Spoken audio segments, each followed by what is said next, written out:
probabilidades, tema 1 de estadística matemática. Vamos a entrar a ver lo que es el cálculo de las probabilidades, ¿no? Y para poder desarrollar el cálculo de las probabilidades, tenemos que entender primero para qué son usadas las probabilidades. Y podemos indicar que una probabilidad es un valor que permite a muchos profesionales tomar alguna decisión respecto a algún problema que pudiesen estar enfrentando, ¿no? El que nosotros seamos administradores nos mantiene constantemente en alerta con toda la problemática que tendremos en la empresa. Y uno de los problemas principales para las empresas es saber si, por ejemplo, los costos de producción van a subir o van a disminuir, porque esto implica mucho tener un margen más grande o más pequeño de beneficio, o si los ingresos van a ser mayores o van a ser menores. Entonces, en función a esto, uno puede ir tomando alguna decisión. Es una belleza tener algo que nos dé una idea de lo que pudiese pasar mañana respecto a las ventas de un producto de una empresa. Entonces, si nosotros tuviéramos un indicador que nos pudiese decir si va a haber una venta más o menos buena mañana, no nos preocuparíamos mucho. Pero si nos avisaran que la venta no va a ser buena, entonces tendríamos que buscar alternativas para que convertirla en buena o cambiarla de mercado para que podamos tener ganancias, ¿no? Entonces, todo esto es un poco parte de esto que es el cálculo de probabilidades. Las probabilidades se basan dentro de lo que es el trabajo con los experimentos. Los experimentos básicamente son pruebas que desarrollamos todas las personas normalmente para lograr un objetivo, ¿no? Por ejemplo, si yo quiero alimentarme, voy a hacer la prueba de cocinar un huevo, ¿no? Y si el huevo me sale bien, entonces voy a comer feliz. Pero si el huevo se me quema, entonces no voy a poder comer. Y estos son problemas que están en la vida real, ¿no? Ahora, hay tipos de experimentos. Cuando entramos en el tema de la estadística, los experimentos ya son respecto a variables, ¿no? Ya hemos visto en la estadística descriptiva todo el manejo de las variables estadísticas y también hemos visto las tablas de distribución de frecuencias. Entonces ahora en lo que es la estadística inferencial vamos a ver ya todo lo que es el tema de las probabilidades, ¿no? La inferencia implica el poder generalizar, ¿no?, algún concepto, algún criterio en base a un experimento realizado y a sus resultados obtenidos. Entonces las probabilidades son justamente para esto utilizadas. Veamos los conceptos básicos de la probabilidad. En cuanto a los conceptos básicos de la probabilidad, tenemos estos 4 conceptos que son los más importantes, ¿no?, y que son los que tenemos que manejar. Primero, el concepto de experimento aleatorio. Luego, el concepto de espacio muestral. Luego, los eventos. Y luego, las operaciones con eventos, ¿no? Entonces, ya hemos partido más o menos dando un concepto de experimento aleatorio. Pero ya metiéndonos dentro de nuestra materia, podemos entender que dentro de los experimentos hay experimentos que son determinísticos y experimentos que son no determinísticos. ¿A qué nos referimos con lo determinístico? Es decir, que podemos determinar su resultado sin necesidad de hacer mucho experimento, ¿no? Es decir, ya los avances científicos nos han dado el conocimiento suficiente para aplicar alguna fórmula y en base a esto poder tener una idea de cuál va a ser el resultado que vamos a alcanzar. En cambio, hay otro tipo de experimentos en los cuales no podemos hasta ahorita definir un resultado exacto. Y estos son los llamados experimentos que son aleatorios, ¿no?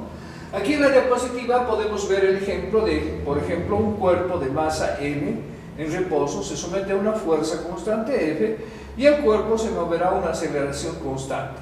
Y tenemos la fórmula: la aceleración es igual a la fuerza dividido entre su masa. Y esta es la segunda ley de Newton. esto es un experimento que se ha comprobado científicamente y podemos aplicarlo en diferentes circunstancias. Entonces, este es un experimento determinístico y no son los experimentos que nosotros manejamos dentro de nuestra teoría de probabilidades. Entonces, lo que a nosotros nos interesa son los experimentos no determinísticos, no determinísticos. Entonces, cuando los resultados del experimento no pueden predecirse con exactitud antes de realizar el experimento, a este tipo de experimentos los llamamos no determinísticos. Por ejemplo, lanzar una moneda y anotar la cara superior, lanzar un dado y ver su cara superior, o, bueno, hay otros experimentos que en el mercado podemos desarrollar.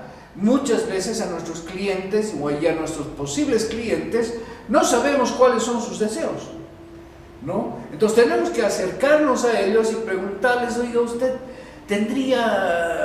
le gustaría comprarse un celular Samsung S10, por ejemplo? Claro que S10 ahora es un poco la novedad aquí en nuestro país, ¿no? En otros países ya están hablando de otra tecnología, ¿no? Entonces, el que nos responda la persona, nosotros no sabemos si nos va a decir sí o no.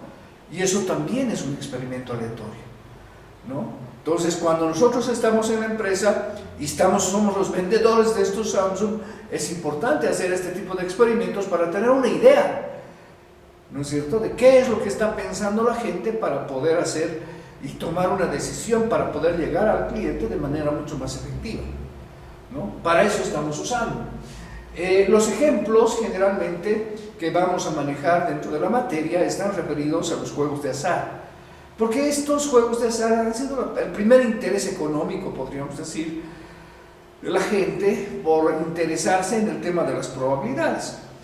Habían gente muy apostadora que, bueno, apostaban grandes cantidades de dinero al lanzamiento de un dado, a jugar con los naipes, a jugar con las monedas, y bueno, hasta en nuestra realidad actual estamos muy cerca a lo que son las alacitas. Vamos a ver nuevamente a la gente que se distrae quitándole plata a la gente, ¿no? Un poco divirtiéndole a la gente, pero ganando dinero en base a esto que son los juegos de azar, ¿no?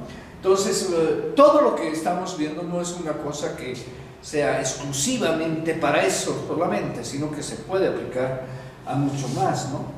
Entonces, podemos ver también características que tienen los experimentos aleatorios. Entonces, ¿cómo reconocemos un experimento aleatorio? Hablando estadísticamente, y es que cada experimento puede repetirse indefinidamente sin cambiar esencialmente sus condiciones. Bueno, ¿y eso qué quiere decir?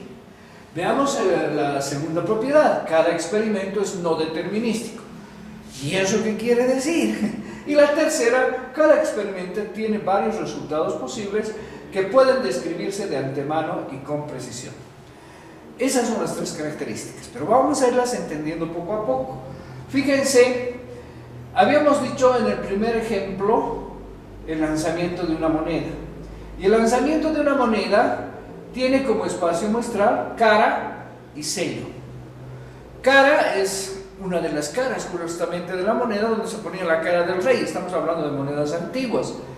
Y la cara del anverso o del reverso vendría a ser la del sello, donde estaba el sello del anillo del rey. Nos vamos a referir a esas monedas antiguas porque las monedas actuales, hay tantas monedas de diferentes formas. En nuestro país, por ejemplo, una de las caras es un número y atrás es como que un sello, ¿no? El escudo, parte del escudo nacional. Entonces, vamos a usar nomás las monedas antiguas. Vamos a acordar en usar este tipo de terminología, cara y sello.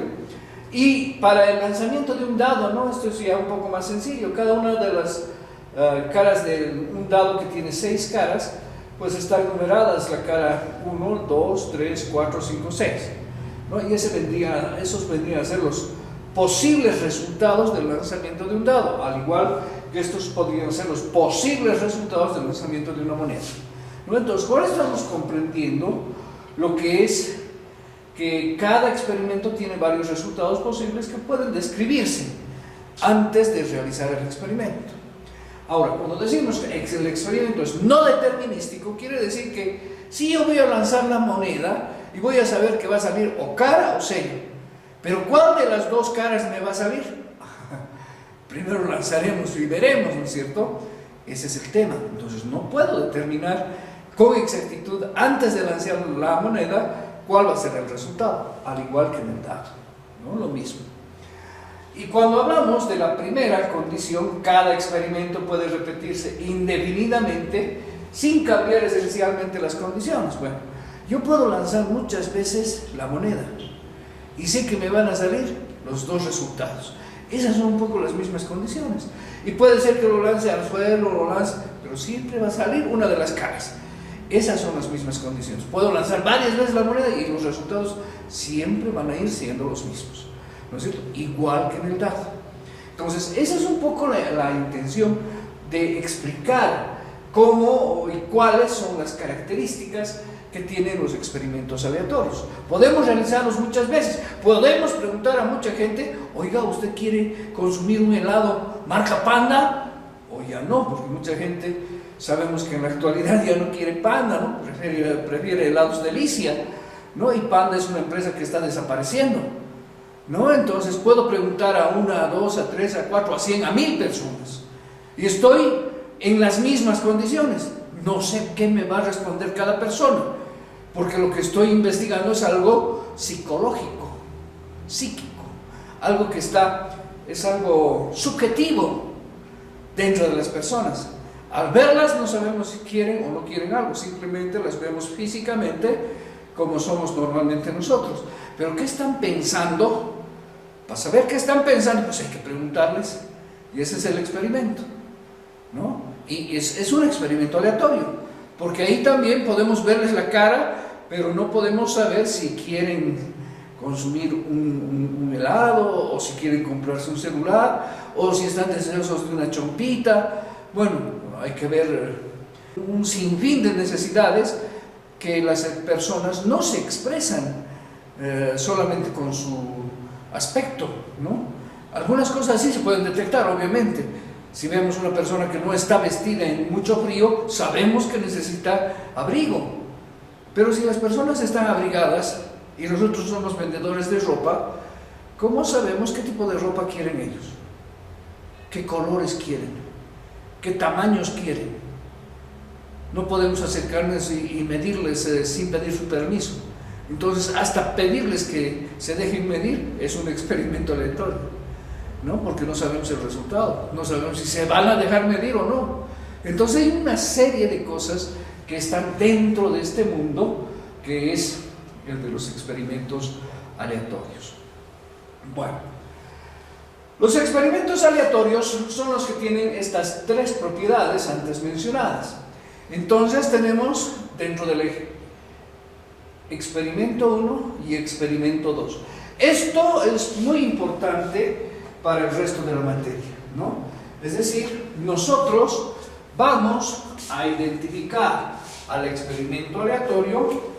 Esta E que parece un 3 volcado significa experimento aleatorio. Esto para toda la materia, ¿no? Entonces, si vemos esos símbolos en las diapositivas, nos estamos refiriendo a los experimentos aleatorios, ¿no? Vamos a volver un poquito a la diapositiva y ver que tenemos aquí el experimento 1 y el experimento 2, que el experimento 1 dijimos lanzamiento de una moneda y el experimento 2 dijimos lanzamiento de un dado.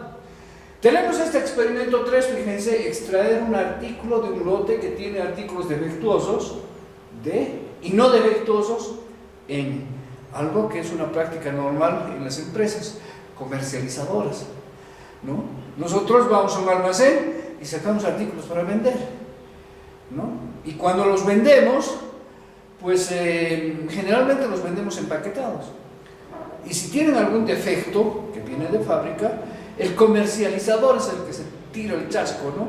Porque nosotros entregamos cerrado el artículo, el cliente va, lo prueba, no funciona y viene con una cara que, bueno, que nos quiere volver artículo, ¿no? Ese rato, porque obviamente él ha pagado por este artículo y se siente totalmente engañado.